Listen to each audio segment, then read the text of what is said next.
kicking, never quitting. Focus sharp like a blade that's hitting.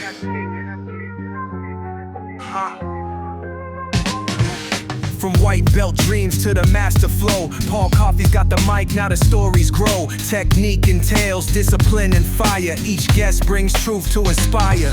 Keep kicking, step into your power. Keep kicking, moment to the hour. Every strike, every fall, every rise. It's a journey through a warrior's eyes. Old school, new school, all styles blend. From the mat to the mic, where the arts ascend. Philosophy deep, but the vibe stays tight. Martial minds meeting in the podcast light. Keep kicking, step into your power. Keep kicking, moment to the hour. Every strike, every fall, every rise. It's a journey through a warrior's eyes. Keep kicking. Keep kicking. Paul Coffey leads and the journey begins.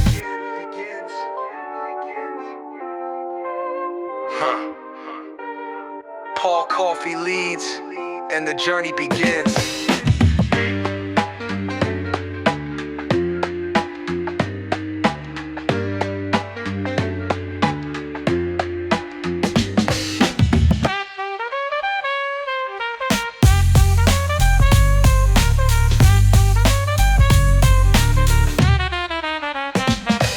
Technique entails discipline and fire. Each guest brings truth to inspire. Keep kicking, step into your power. Keep kicking, moment to the hour. Every strike, every fall, every rise. It's a journey through a warrior's eyes. Keep kicking. Keep kicking. Paul Coffey leads and the journey begins.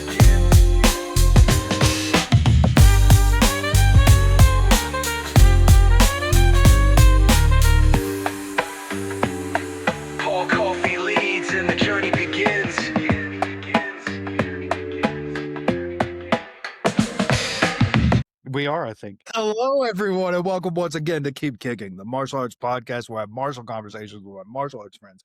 Today, I sit down with Jeremy, and he's not going to do the basic introduction. And the reason he's not going to do that is because he is part of the Whistlekick family. He is the Whistlekick himself, and he's already had his story told, and so that will be linked. But instead, what I'm going to do is, Jeremy, will you introduce yourself in about a couple sentences? Tell the people. Jeremy Lesniak, and I've been training since I was 4, and obviously that's young enough that it wasn't my choice, but I got really lucky, and when my mom said, this would be cool, you should do this, and so I did it, but I didn't stop doing it, and now we're here.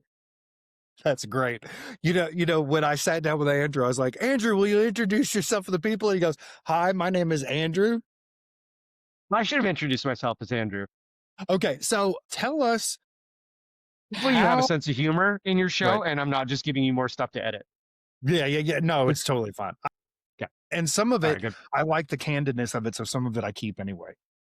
Good. But tell us the why and the how that Whistlekick was founded.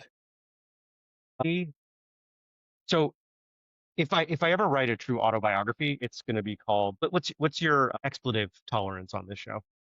Which version of the title? The past the ceiling. The title of my autobiography will likely be "Fuck It, I'll Do It Myself." So it's like 2008, 9. Mm-hmm. I'm training Taekwondo, and been trained karate forever prior, and I bought a new set of sparring gear from a company that we all know. I will not name them because I don't want to disparage them, because it's not a unique problem to their production. Mm-hmm. And within 6 months, the foam had gotten brittle. It had started to crack. And I went from, and I paid extra to get orange. Like, I was really digging the orange color. At one point, I had an orange sports car. Like, I like orange. So I bought orange gear. And I was so excited. And then my excitement within 6 months was resentment, because I felt like I had to keep wearing this clearly somewhat falling apart gear that was no longer as comfortable. And I went, there's got to be a better option. And I remember back when I was a kid and I was competing, there was a company out there called Shihan, and they made great gear, and I couldn't find them anymore. And I said, there's got to be another company. So I'd go home from Taekwondo, and I'd grab a beer, and I'd sit on the computer, and I would just Googling like a madman. And so after about 6 months, I said, clearly what I want, if it exists, it's hiding. Mm-hmm. How do I do this myself? Mm-hmm. And I started talking to people, and it took a few years. It took me going to Mexico, or gear productions in Mexico. I'm Mm-hmm. sitting there in the factory, and the production manager, the one of the owners is translating. He's like, he wants to what? Right? Like, because I was pushing some boundaries. We were doing some different Right. stuff. And so I remember I spent New Year's 2012 into 2013 building the very first Whistlekick website and putting the gear online and That's just cool. feeling like, yay. And you ever seen Field of Dreams? Yeah. It didn't work that way. I built it and they didn't come. And I went, okay, no. Because I have a background in running service-based businesses, not product-based businesses. Mm-hmm. And I started going to events and reconnecting with people that I had known from my youth and through competition. And we started making some shirts. And then we had a tournament. And then we did an event coming off of that. And I was going to these other events. And I'm like, oh, okay, that's kind of cool. And I started realizing there's some need in this industry. Yeah, a lot of people, they go to practice. They buy their gear, they buy their uniform, they buy their Mm-hmm. belt. Mm-hmm. They might buy a school shirt. Mm-hmm. They might go to a competition or six. Mm-hmm. And that was most people's experience with martial arts. And I said, martial arts is so much more. It's so much bigger, so much better. Mm-hmm. He said, how do I get people to have a more positive, broader experience with their Mm-hmm. training and what it does for their lives, and maybe Mm-hmm. sell some gear in the process? Mm-hmm. And what I found was majority of the brands out there were concerned with selling product, and that was it. That was the beginning and end of even these people who were incredibly passionate about martial arts. Mm-hmm. Some of them would say, here we are, we're trying to advance martial arts. And I'd look and they weren't. Mm-hmm. I went, wait a second. And so, as I tried to grow the company, which, really was a gear company up Right. until early 2015 when we launched the podcast, which also falls into the fuck it, I'll do it myself category. And I was lost my train of thought for a minute. Hold on. Yeah. I was getting out there and realizing that, you know, there were plenty of people that were happy to take your money, but they really didn't care about your experience with your training. And I found that I was a little bit different in that. I'm showing up Mm-hmm. to events and, sponsoring some of them. A great product. I mean, still Whistlekick foam sparring gear. If you wear that foam style sparring gear, there Mm-hmm. still is nothing better on the market. Mm-hmm. The Shion stuff that you remember, there were some things about it that were better. Fun fact, same factory. Very cool. Yeah, yeah, that was an accident. I didn't know that. But what we make is still great, but I That had to give people the a She-Hunt reason. was the last stuff that I had that was the foam.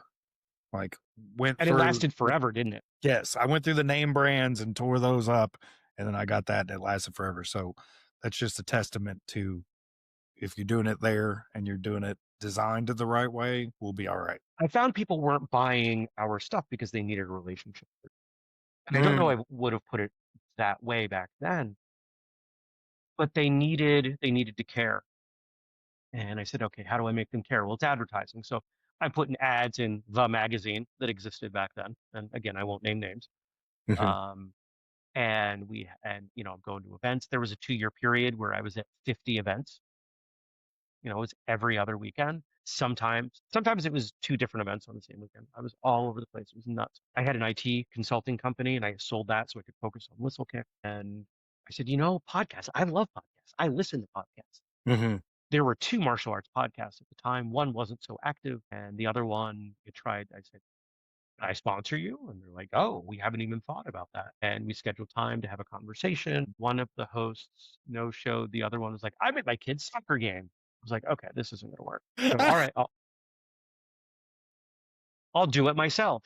So I found a friend who I thought would be great as a host, and we got it all lined up, and we started building out things. We had some meetings, and about a month before we were ready to start recording, in his early 40s, decides to have a stroke and try to die. And it was probably if he had been about 15 minutes further from the hospital, would. And shout out to Glenn. Glenn's a great guy. Obviously, that derailed some things. Right. He ended up being, if I'm remembering correctly, episode 3 of the show once he had recovered. Maybe it was further in. Anyway, I was like, okay, it's still a great idea. I guess I'll do it myself. I had no idea what I was doing. You go back to some of the early episodes, it was pretty awkward. But you find a way, right? Like there's the martial arts philosophy is you Hmm. find a way, you keep showing up. And we were doing one episode a week, and I said, well, one's good, two is better. So I think it was episode 38 or 39, started 2 a week. Mm. We just kept going and going and going and going and going. Where are we now? Like 1080, 1090. I just recorded a few more last week. And through that time, because everything we do seems to come back to the show, as we call it, right? Right. We refer back to the show. You've talked to Andrew. Andrew's my other half of the show, and there are other people. Shout out to Brian and Dove. You guys all do a great job. But almost everybody that is part of Whistlekick and really heavily involved came through via the podcast in some way. And we're at a point now where sometimes it's, friend of a guest, right? Like there's some of that spidering happening. But everybody that's on our core team wrote to me at some point for some reason as a listener to the show. And we have this kind of joke, you stick around long enough, you get a job. Okay. And they know that. Like I don't hide that fact. It's like, I stuck around long enough, Jeremy gave me a job because we're on a mission, right? Like this isn't, paying the bills and maybe one day making a living would be awesome. And Mhm. we're still trying to move in that direction. But it's mission first. We're not a nonprofit, but in a sense, we do operate in that way, in that our goals are to get people to train, to connect, educate, and entertain on the way to getting everybody in the world to train for at least 6 months. Because training makes people better. So let's get more people to train and make the world better. And so through the podcast, as I'm talking to people, as I'm meeting folks like yourself, as you get comfortable with people, they tell you what they need. They tell you what they Mm. want. They tell you their pain points. They tell you their stories. And we start hearing about things like, I don't like that I'm buying this thing from this place. Can we make a better thing? Right? Because if the logo is going to go on it, it's not going to be junk. I won't do that. Mhm. And we've just the sheer number of products we've tried over the years. Mhm. And as we grow, some of them work better. We're back into uniforms and cheap belts now. And I make the distinction with cheap belts because Kataro is out there and Right. Kataro does such a great job. And we're not gonna step on their toes because why bother? For the events, I like what you do with the podcast, but it'd be great to have some of this stuff written down and go back to later. So we started a book division, and I love all of your philosophies. Like, is there a way you could help me grow my school? So there's a bunch of things we do that.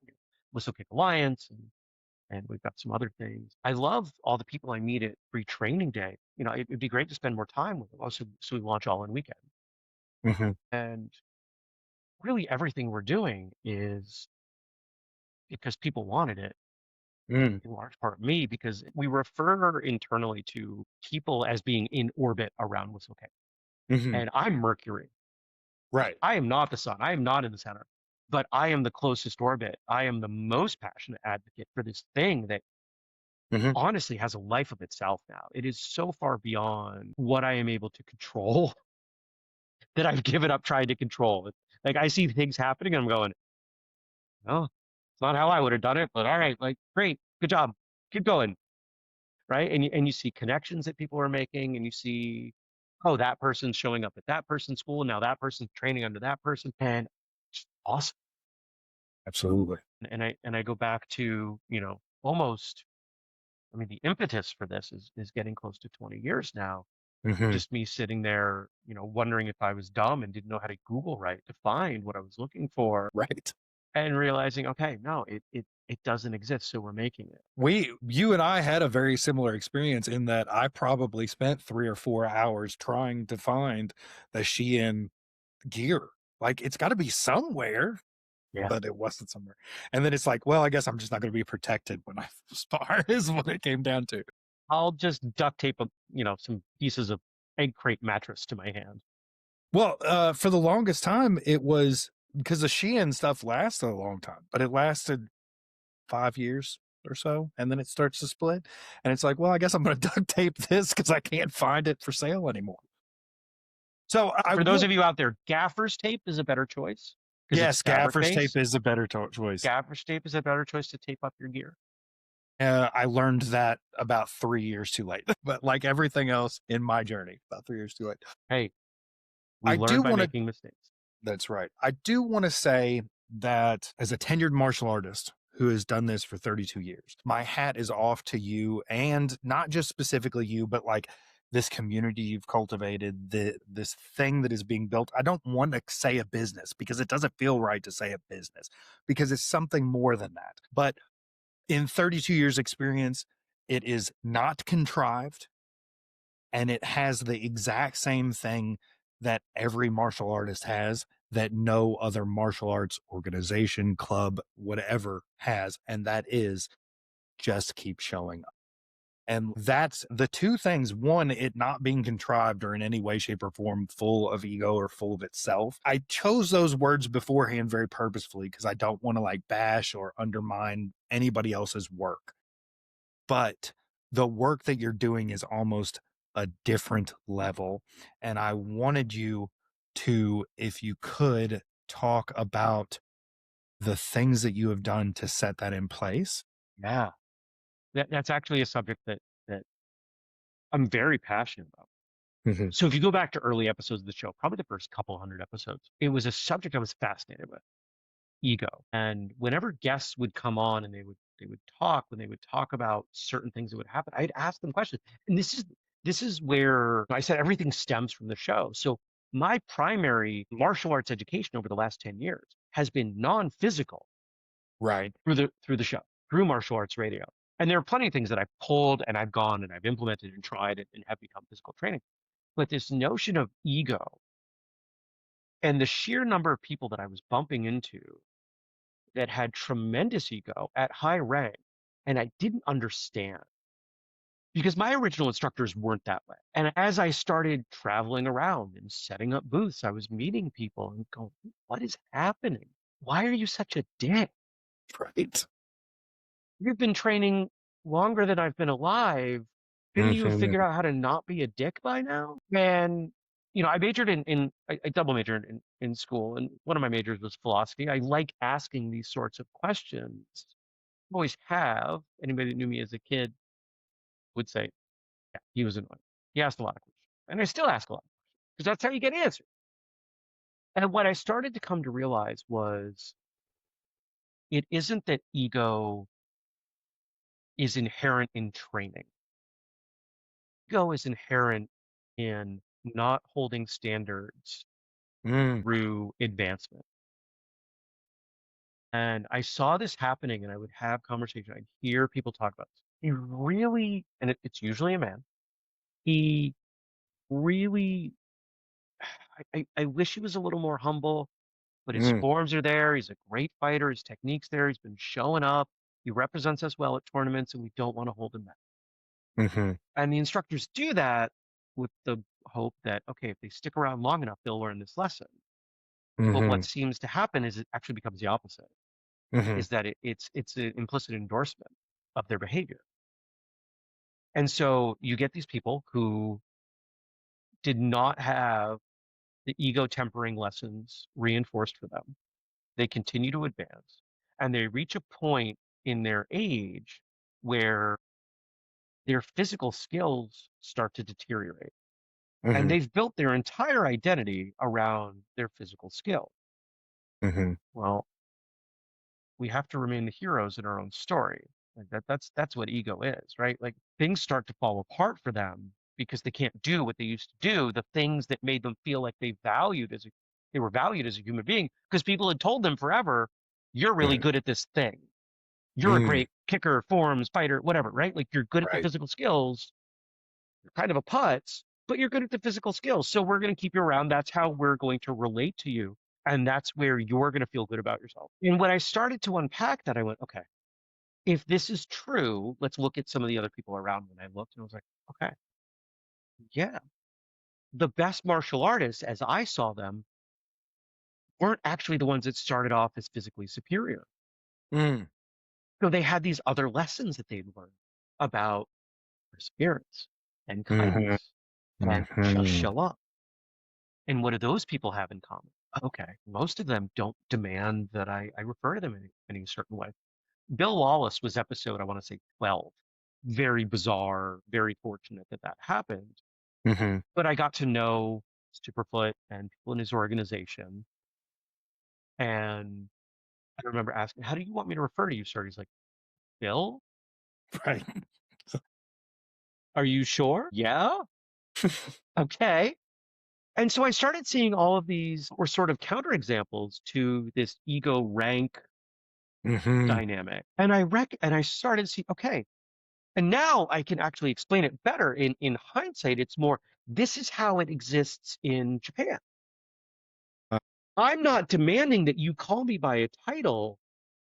I'm going to get out. I'm going to get on the floor. I'm going to train with you. We're going to do our thing.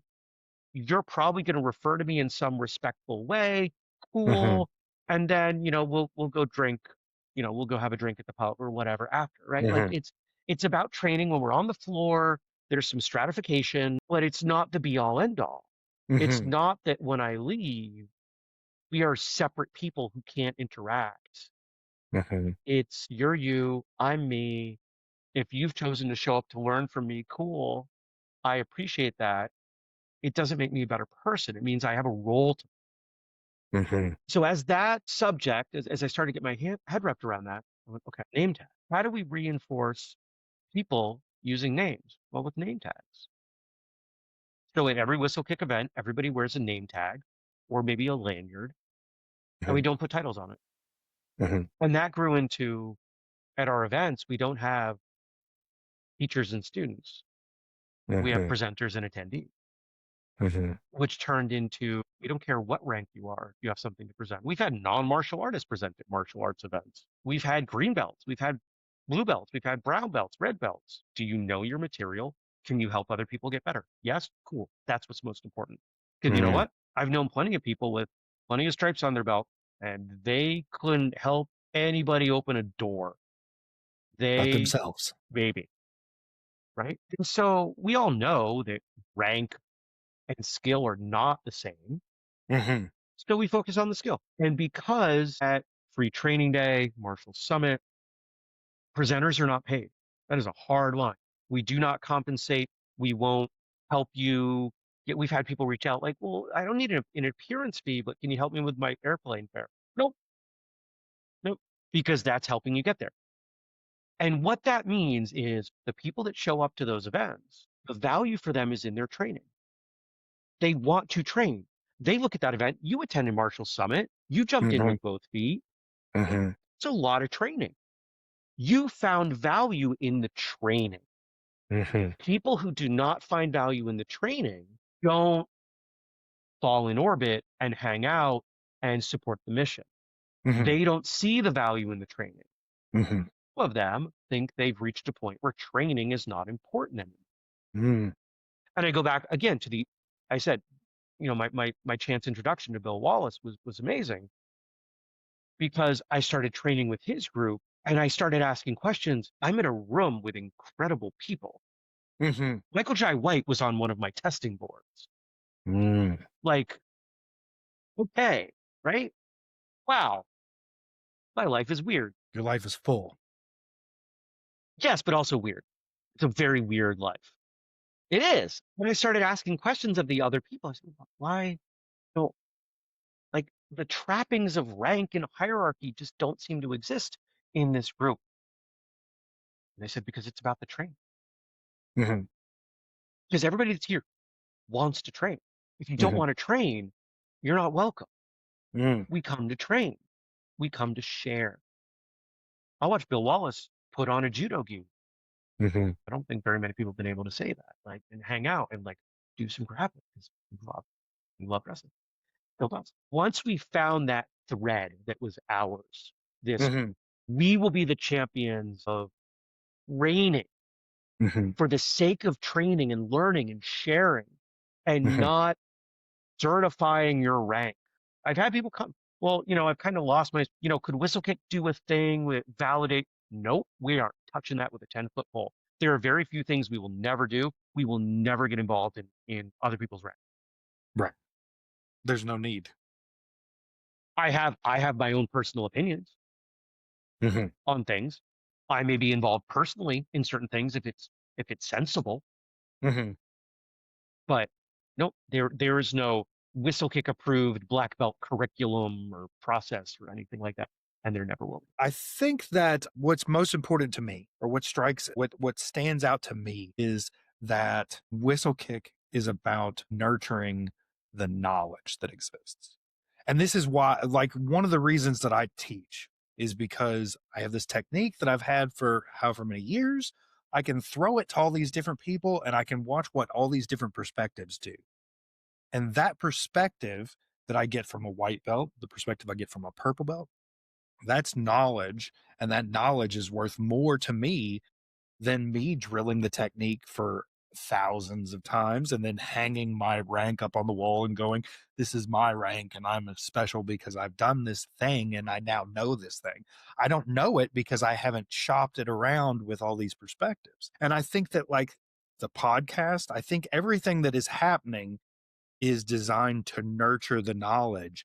And that, in my opinion, is what's so fundamentally different from Whistlekick to any other organization. You take a look, we've had plenty of internal conversations about this. If you take a look at most martial arts content versus ours, there is a glaring omission from what we post. And it's how to X. Now, if you look at most channels, how to X gets you a lot of attention. And most of it's not good. How to do this kick. Right? Like, I read it in Muppet voices. Like, they all we are our own worst enemies. Absolutely. And we're at a point now, because early on, I was trying to evangelize. I was trying to get some of the less dickish to become even less dickish and come hang out with us. And they didn't want to. And I don't bother now. Right? Like, what's that 4-part, first they ignore you, then they make fun of you, right? Like, then they join you, then you win, right? Like, and I think I'm missing one, but you know where I'm going with that.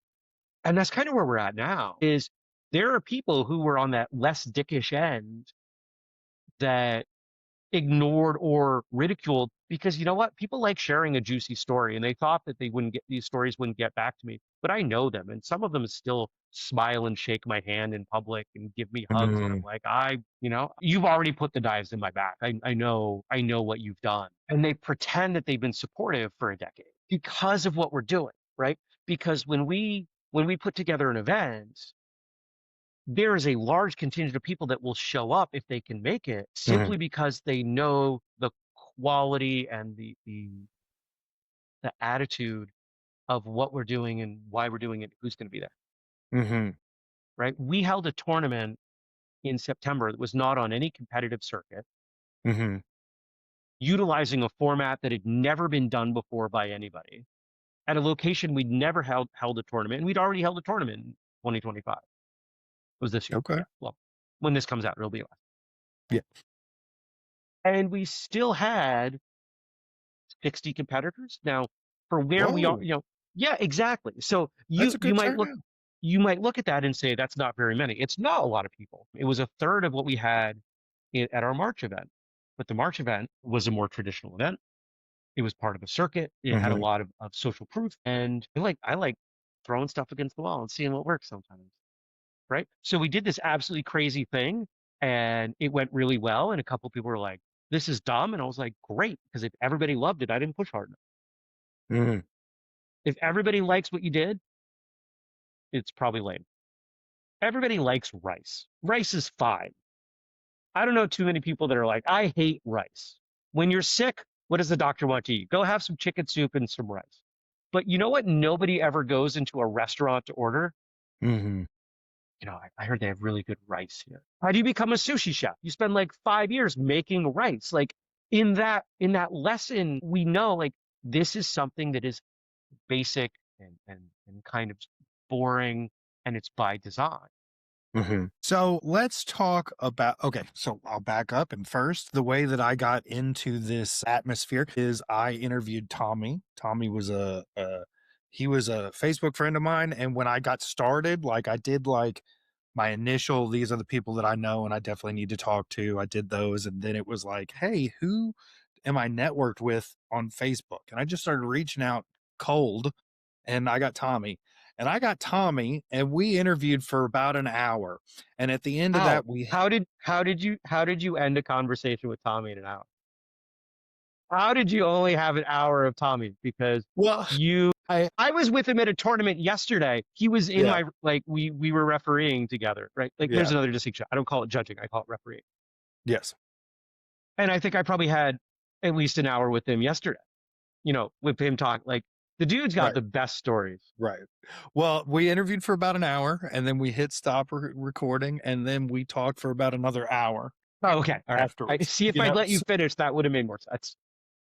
So, and in that other hour, that second hour, he's like, I don't know if you've ever heard of Whistlekick or whatever, but you need to get in touch with Jeremy and you need to get in touch with Andrew. And I'm like, okay. And like, he's telling me about the thing. And as a tenured martial artist, when you have another martial artist that you don't know very well, and they're like, we do this martial arts event and it's Uh-huh. great. And there's a banquet. And then you're like, okay, I get the Yeah. idea. Yeah. Thanks, Tommy. Let me know where I send my $350 check to for my Exactly, award. exactly, exactly. So I was like, okay, sure. And then he let it die for like 3 days, nothing. And then on that third day, fourth day, he goes, I'm gonna link you with Andrew. I think you need to talk to Andrew. And like then like there's a Facebook group that's me and him and Andrew, and they're like trying to like just come on Whistlekick podcast and talk to us and this, that, and the other. And so between Tommy and Andrew, and then I also interviewed Stephen Watson. And between those three, I was like, I gotta go. I just gotta go. I gotta see what it's Three of about. my best friends, three Right. absolutely wonderful people Well, who and love to train. They're the first ones to step out and right. be an uki. I'm trying to think Yeah. of an English example, Yeah. right? Like the first Right. ones to get out there and be like, oh, you want to throw somebody around? You can throw me. You can beat on me. Right. You want to hit me Beat. with, you hit me with a stick. I don't care. That's fine. Right. Right.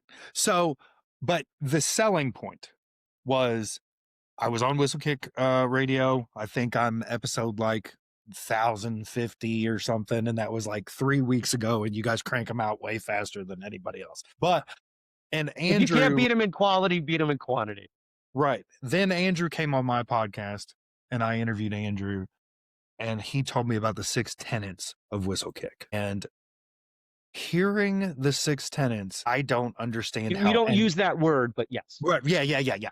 But hearing the 6 principles, tenets, whatever you want to call them. Freedoms are the word we use. Okay. I don't know how anybody would say no, because it sounds like so much common sense, first of all.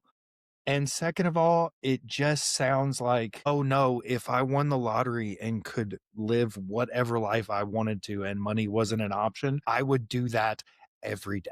And so I want you to talk about the 6 principles and where you got them. So I'm gonna bring them up on my phone just so I have a second reference here. So the 6 freedom of martial arts came from this crazy idea I had, because it's always a crazy idea I had. Mm-hmm. It's under content. Where is this? Or about. Andrew Under our did the about same section, the thing. 6 freedoms of martial arts. So we launched this in January of 2023, and I actually don't think it's been changed. I think we might have updated. We might have fixed a typo or two, but we do an annual January event called the State of the Martial Arts. And we do it because, like so many other things, who's stepping up? Who's doing Mm-hmm. this? Okay. Nobody else is doing this. All right. So we'll do it. Mm-hmm. We'll talk about the last year of martial arts. We'll talk about the upcoming year of martial arts, not because we're in charge, but because nobody else is doing it. It should be done. Mm-hmm. And when we did this in 2023, I don't remember if this was the first or second one. I'd had this idea for a few months before that in my brain was the Bill of Rights of martial arts. Mm. And because if you know U.S. history, you get into that. If you're a constitutional scholar, you know how elegant that document is. Mm-hmm. And I started seeing, not started, but I've been seeing all of this infighting that is holding our industry back. We have half the participation in traditional martial arts that the world does. We're somewhere at 3.5%, and globally, we're pick a random country, you're probably at double that. Mm-hmm. Well, that's dumb. I don't like that. I want the people around me to train. I want 10%. I want 100%. Mhm. So how do we get there? Well, we need a reference point. We need goalposts. So I started thinking about what were the most important things. Where were the places that I saw our people in our industry going haywire? And I quantified it. So the freedom to train. Mhm. The freedom to train empowers individuals to express themselves for physical, mental, and emotional benefit. Everybody has the freedom to train. And I'm saying, and we're intentionally not saying the right, we're saying the freedom. Mhm. Because a right suggests that there's this overseeing disciplinary, right? Like when we think of rights and rights being taken away, who do we think about taking away the rights? Government, right? Like there's no government to martial arts. Some countries have administering boards that make sure, decide, you're an appropriate instructor of this art. You're not. We don't like that. I am a diehard free market capitalist. And so Mm. to me, it's a freedom. I have the freedom to train Mhm. in what I want, how I want, where I want, when I want, with whom I want. And you have the freedom to have an opinion. You do not have the freedom to interfere in my training. I will stop you right there and say that freedom is an excellent choice of word because freedom is not something that you can sell. So it's not something that is bought at that on the other end. And it is not something that is then demanding. It's a choice. Wonderful. Freedom to remain private. I just saw a post the other day in people invite me to every possible Facebook martial arts group, and most of them are absolute trash. And I'm sorry. I'm sorry that they're trash. I'm not sorry that I recognize they're trash because most people recognize that they're trash. And I Mhm. saw this one person who had written this lengthy post and was like, you've been invited to this group. And I got sucked into the rabbit hole and I read it in some of the comments. And somebody's saying, I reached out to so and so and they refused to provide me their rank and their credentials. Mm. Who the F are you? Why do you get to demand that? You're nobody.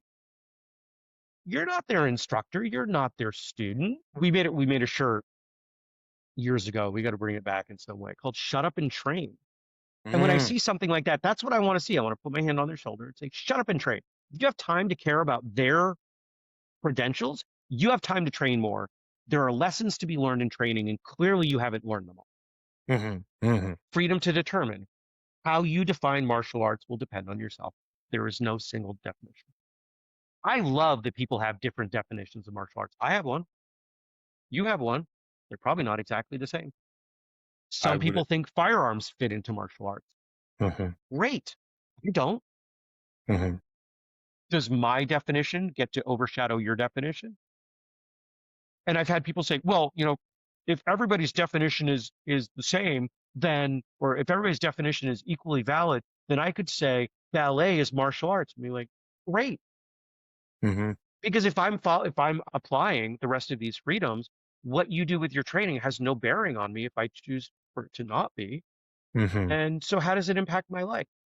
Well, it gives martial arts a bad name. Well, then I need to give martial arts a good name. You've heard all these arguments, I and they're all have. That's the stupid. why I And they laugh. can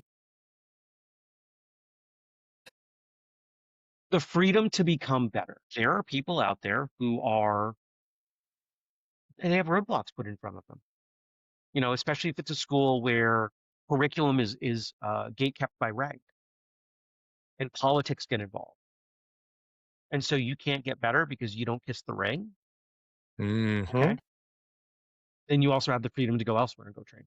Just skimming through to see if there's anything else. The freedom to live your training. You have the right to apply your training in ways that make sense to you, Mhm. whatever that is. And then the freedom to compete. It blows my mind that competition is so polarizing. It kind of blows my mind that everything within martial arts is so polarizing. And what I've come to learn is that it is a vocal minority that Mm. make it polarizing. Mhm. What I've learned through Whistlekick and what we do is that the majority of martial artists are really good people who uphold these freedoms, Mhm. whether they realize it or not. And they just love to train and they don't care about all these other things. And when they branch out, when they try to go to certain things, they're met by the vocal minority and they start to think that it's the majority Mhm. and they withdraw. And I would say that the most passionate people within Whistlekick, the ones that are doing the most work, helping to move the mission forward, that consume the most of our products and services, schools that were in isolation Mm. because of the vocal minority. Tired of getting crapped on at events because they weren't part of that association or used to train with that person and cut ties or, you know, well, you do kung fu, whatever, right? Like, and then it's always someone that they like drags them to something we do. Because Mhm. just as you heard Tommy talk about it, yeah, I've heard this story before. Right. But the other versions of the story don't say people that run this event are egotistical dicks. Right. And they do everything they can to squeeze as much money out of you as possible and to grow an organization for the sake of power. Hmm. And we set a admission fee of $0 Hmm. and we don't care who comes. There are literally people that attend our events. There's someone that attends our events, has attended for years, who I fired as an employee because they had stolen well over $5,000 and goods Mm. from my business. Mm. I let them come because as head of Whistlekick, apparently they need it. They need training. They need more training. The answers are in training. Gives me an opportunity to practice my lessons too. It's obviously over, right? Just let it go. It's a long time. It's about value exchange. If we Hmm. can put forward a great event that people want to show up to and we can monetize it by doing some things on the side that people find valuable, then great, everybody wins. Hmm. If the only way we can get people to attend is because, it's the only place that rank testing happens or Hmm. promotions happen, or, you have to attend this event, every year for 6 years in a row to be eligible for this other thing. If that's the only way you can get people to come, your value proposition sucks. Hmm. And the banquet's mandatory. And the banquets, So yeah, go ahead. what's interesting to me is that a lot of people love martial arts because they have misinterpreted some of it. And I'm very much aware because I've studied the history of martial arts, the rank and denoting what lineage is only important because if you and I are talking to each other and we say the same words, we're from the same school and we might not learn as much from each other as if we said different words. And it doesn't matter if you said sixth degree and I said fifth degree, or, that you are still aware that if I said different lineage, that we can both learn from each other. And that's the only reason that those ranks exist in any capacity. I will also say that this podcast is, we said beforehand, a lot of learning exists in talking or in reading and is not just throw the punch, throw the kick. And that I think that one of the reasons I wanted to do this podcast with you and have you on is because I want everybody to learn this lesson that for whatever reason, I'm fortunate enough that I already know, you know, I think part of it is the school that I started in. When you got a black belt, you had to get a black belt in another style before you could get second degree. So that's a really good thing. And, I'm a kid. I couldn't drive for myself at the time. So I took Tai Chi as the second art because that was what was offered in school. In my dojo, there was also a guy that came in and taught Tai Chi 2 times a week. Okay, I can do that. But that mentality fostered and altered my perception of martial arts. And maybe that's what that does. We can reverse engineer some of the sentiment of your instructors from that. They didn't Mhm. see themselves as gods.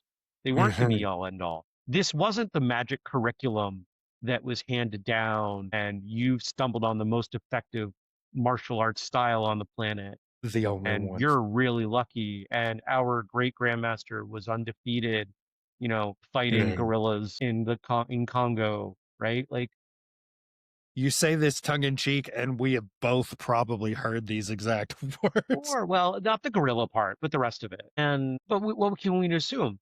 Your instructor Mhm. instructors had some awareness that there was other material out there of value. They Mhm. wanted you to cross train. They probably recognized that they weren't a perfect instructor and that other instructors would have some contribution to what you Mm-hmm. do and what you learn. And I'm going to guess they also, on the occasions that somebody went and trained in an art that was not trained within the four walls, that they got to learn from that. Mm-hmm. There was probably a selfish component to it. For sure.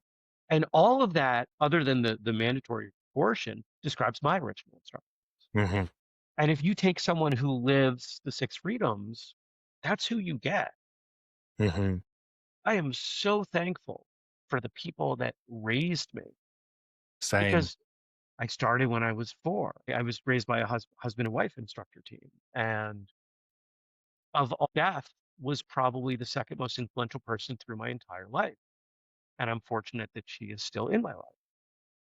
She's my second mom. I am who I am. Whistlekick exists because of those lessons. And I have these moments. I said I have a weird life. So sometimes I take a step back and say, okay, what if I'd had a dick instructor? What if it had been somebody who wasn't as open-minded, Mm-hmm. who didn't support me going off and competing Mm-hmm. all over the Northeast and showing some success and building connections that I would refer back to 20, 30 years later Yes. when I started this company. There are people that were in the room at Summit that I've known for decades, people that knew me long before Whistlekick. I will also say that one of the most beautiful things that I have not even spoken about of Marshall Summit is on Saturday. I was taking a class next to this little girl she was a college student and she was in full gi with a brown belt on. I don't know where she studied or any of that, but she was like, man, I really wish that I knew that this event was going on all weekend. I would have been there Thursday and Friday.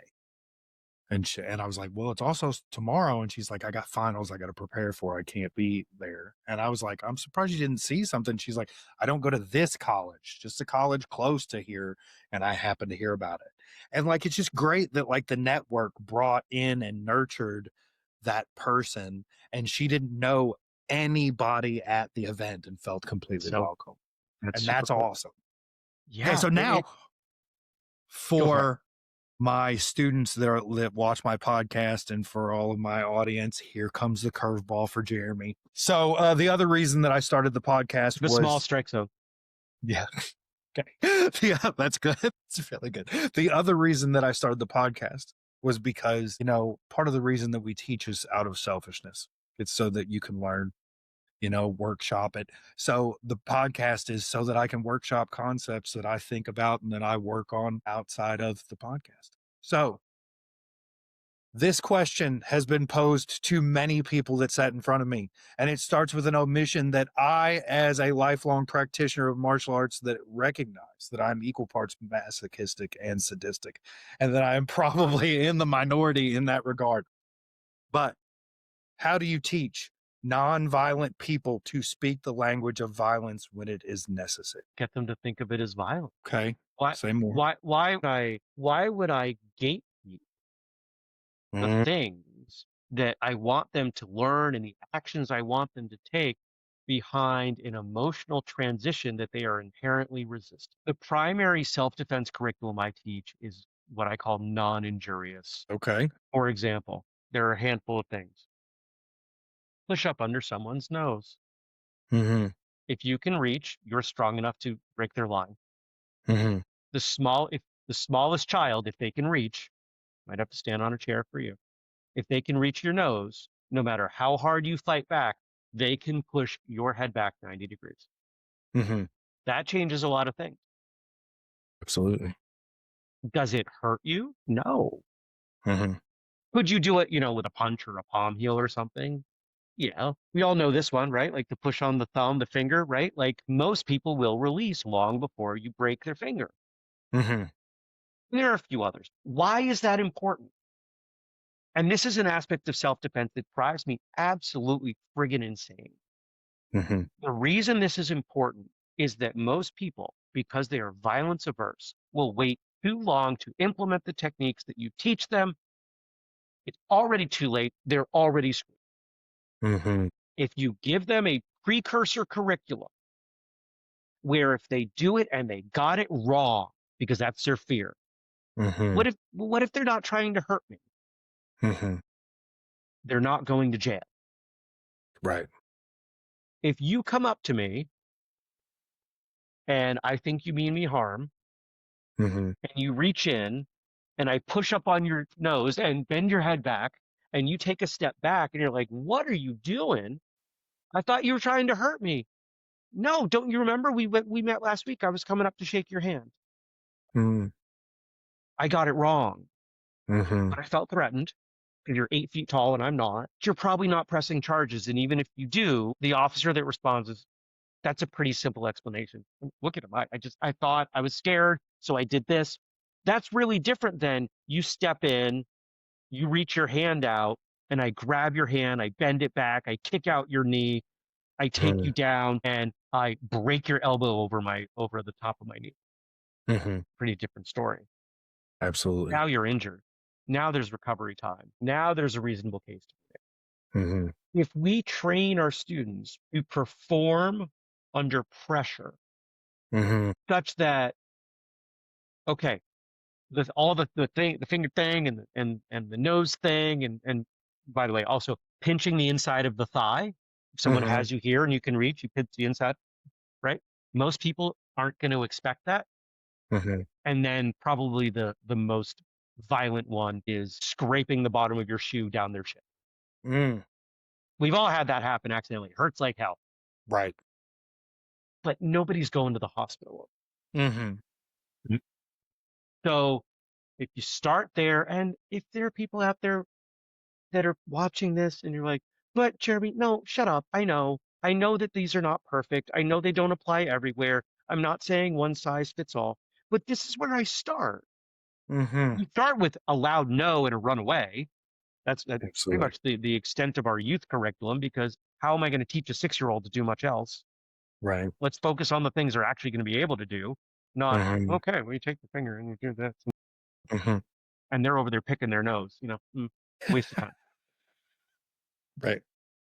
So we start with the non-injurious stuff, and okay, and if that doesn't work, punch them in their throat, Mm-hmm. poke them in the eyes. It's the simple stuff, right? And if they've tried the other things, they're probably going to go. One of a few things is going to happen. They're going to go primal, and they're going to be fine Mm-hmm. because we've given them enough tools. And you don't need, if you can tap into that, you don't need a lot of tools, right? Like, that's not martial Right. arts. That's, I'm fighting for my life. Or they're going to panic and freeze. Mm-hmm. That's the part that I spend more. Mm-hmm. How do I make them comfortable in a stressful situation? Because guess what? That impacts every aspect of their life, not the statistically unlikely, heaven forbid situation of them being Mm-hmm. accosted in a real world violence situation. If I can help you perform better when you are stressed rather than fight, flight, freeze, where you go, when your sympathetic response is to just completely panic and do Mm-hmm. nothing, right? Mm-hmm. If I can get you better at that, I've made your whole life better. So that's where I spend more of the time. A lot of our drills are in that space. I love that. That's great. Also, we are at an hour, and I know that you're an incredibly busy man. Is there anything that you would like to say that you didn't get a chance to say? I was just making sure. I was like, do I have a call right now? I didn't book all the way up to this, did I? No, I didn't take it. One of the things I've often said on the show, because we have a lot of podcasters come on martial arts radio, and in the Mhm. early days, people would ask, what do you mean you're giving a platform people who are competing with you? It's Well, it goes back to the mission. What's the mission? The mission is to get people to train. Mhm. So if you've been on our show, other people have been on our show. If somebody else comes on our show and a member of our audience says, I actually like this show better, I believe that's more likely to keep them training. Mhm. And that's the mission, to keep them training. Right. 100%. So I want it to happen in that way. Now, also, if they come on our show and they do a great job, maybe I go on their show and they do a great job, and I think they've completely blown the doors off. How do I get better? Mhm. I want to get better. I want to get better at everything that I do. Absolutely.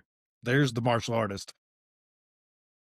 I apply martial arts principles that I've learned, business, and to my personal life. And if I have seen any success in any way, in anything, it's where it comes back to.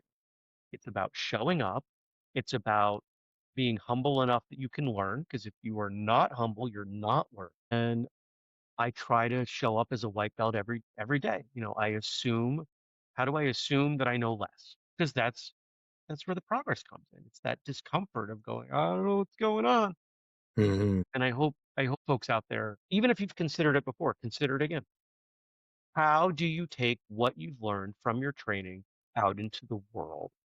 How do you better your life and the lives of those around you, even if you're not in a violent altercation every day? And if you are, you're the problem. Right. That's one of I get into fights all the time. That wouldn't work. Okay, why are you getting in fights all the time? That's a whole different subject. Like, let's start there. Mhm. I do not believe that what we do and the way we do it should be confined solely to physical protection from violence. For sure. So much more about. For sure. Yeah, I interviewed a gentleman by the name of Conrad Boy, and I've linked him with Andrew because I think that he should be on your all's podcast. Awesome. But Thank you. one of the things that he said that I thought was great, he goes, he posts a lot of stuff online.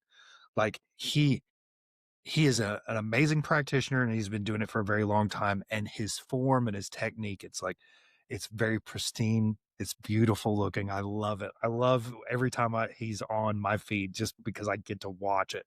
And we were talking about the internet not being the most friendly place. I don't know if you know that or not, but the internet actually. I have found that. Well, sorry. But he said when somebody says to him, like he'll post a video and somebody will say that won't work in a fight. He'll say that's great because I'm not training to fight. I'm training to live. And he's like, statistically, maybe I'm in one fight my life, maybe, but like the chances of me being in multiple fights, very slim. So like it's more about how can I move and be more healthy and maintain mobility. And I think that is that's the lens. That's what we need more people to focus on. So traditional martial arts, and I say that specifically with intent.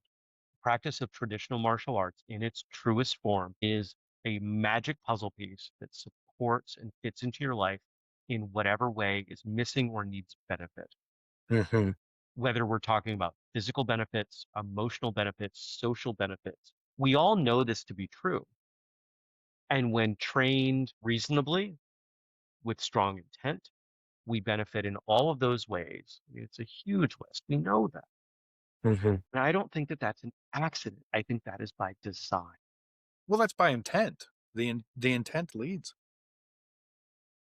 When we talk about most of what we're doing now, we know that most of it came through some familiar traditions and was handed down from father to son, usually. Why wouldn't the dad have wanted the kid to get better at all of the things? Mm-hmm. If it was just about combat, there are more efficient ways to teach combat. Absolutely. They were trying to raise well-rounded children. I have no proof of that, Mm-hmm. but it seems to make sense. Absolutely. Absolutely. Jeremy, I want to Yeah. thank you for sitting down Hey, thanks. with me, having this conversation. Is that a short joke? I'm standing. Got him again. I got him again. Yeah. Got him again. I am sitting. I am actually sitting down. My I audience knows that I'm 6'5", They but they do. don't know that you're not 6'5". I am not. Well, they can assume that I'm not 6'5". I think that is a reasonable assumption if you meet someone to assume that they are not 6'5". What am I like? Abnormal? You're a little bit tall. If do you spend much time in Central or South America? No. They wouldn't let you leave. You would instantly be signed to a basketball team. That's great. You could probably be like the center for the El Salvador Olympic team, like tomorrow. Just based on So height. if you ever, just based on height, if you want to hang this up tomorrow, like that could be your exit strategy. I appreciate that, but that's probably not the exit strategy. My martial arts background entails that if I do play a pickup game of basketball, I'm probably body checking or elbowing somebody just out of instinct. Well, fun fact, punching the ball rather than slapping at the ball is a much better strategy for stealing the ball. Please For get so sure. mad at me. Man, you're like, what? Don't do it. I'm gonna do that every time. Don't It hold that ball works. around me. It's coming out. I will knock that ball out. every single time. Well, also, I have to thank you for building Whistlekick, for Welcome. building Thank the you for being part of community. it. I am honored to be a part of it. Everybody who wants to be is. There's no ceremony. There's no robes. There's no registration card. If you know, There if people is a love what we banquet, do, but it's actually about food and fellowship. It's not. It is not about the other things that most martial arts banquets are about. food's darn good, isn't it? I did not have any food in Keene the whole time that I was there that I thought was subpar or not Yeah. good or Yeah. all of it. But I mean, I didn't eat everywhere that I possibly could in Keene. I went to the places that were sponsors and The barbecue that we serve is Mhm. bizarrely good. It shouldn't be that good in New Hampshire, but the guy's from Texas, so well, all of it's good. yeah.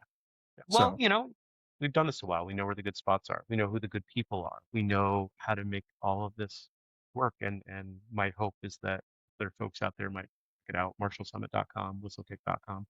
mhm. No, I hope people do check it out. I've got some people that are here in Kentucky that I'm hoping to bring next year. So we'll see. So, For having me. anyway, thank you. Thank you all for watching. And like always, guys, keep kicking.